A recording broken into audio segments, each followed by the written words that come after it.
Hi, so we're going to start our book talk with a twist. The first book I want to tell you about is called The Mysterious Benedict Society. It is by Trenton Lee Stewart. You can see the illustration on the front cover and see everything going on.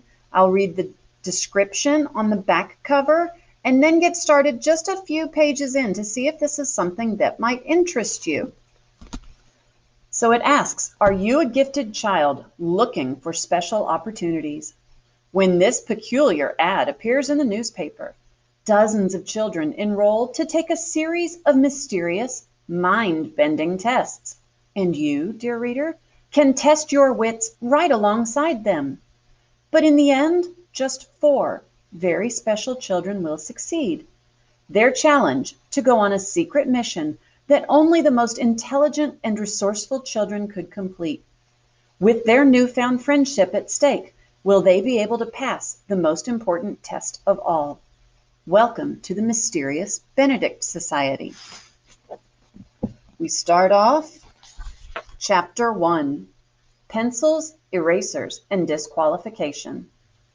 In a city called Snowtown, near a port called Stonetown Harbor, a boy named Rainy Muldoon was preparing to take an important test. It was the second test of the day. The first had been in an office across town. After that one, he was told to come here, to the Monk Building on 3rd Street, and to bring nothing but a single pencil and a single rubber eraser, and to arrive no later than 1 o'clock. If he happened to be late, or bring 2 pencils, or forget his eraser, or in any other way deviate from the instructions, he would not be allowed to take the test, and that would be that. Rainy, who very much wanted to take it, was careful to follow the instructions. Curiously enough, these were the only ones given. He was not told how to get to the Monk Building, for example, and had found it necessary to ask directions to the nearest bus stop, acquire a schedule from a dishonest bus driver who tried to trick him into paying for it, and walk several blocks to catch the 3rd Street bus. Not that any of this was difficult for Rainy Muldoon.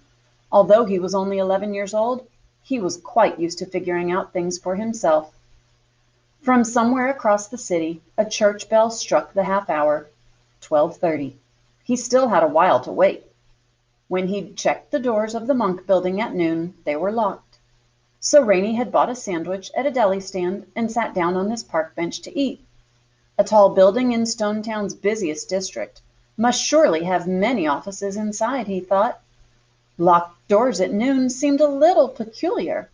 But then, what hadn't been peculiar about this whole affair? To begin with, there was the advertisement. A few days before, Rainy had been reading the newspaper over breakfast at the Stonetown orphanage, sharing sections with his tutor, Miss Perumal. As Rainy had already completed all the textbooks on his own, even those for high school students, the orphanage director had assigned him a special tutor, while the other children went to class. Miss Perumal didn't quite know what to do with Rainy either, but she was intelligent and kind, and in their time together they had grown fond of sharing the morning newspaper over breakfast and tea. That gives you a small clue what the Mysterious Benedict Society is about. Your challenge is to begin writing a creative story. You can choose the characters' names, you can choose what happens in your creative story, but you must use this book title in your writing.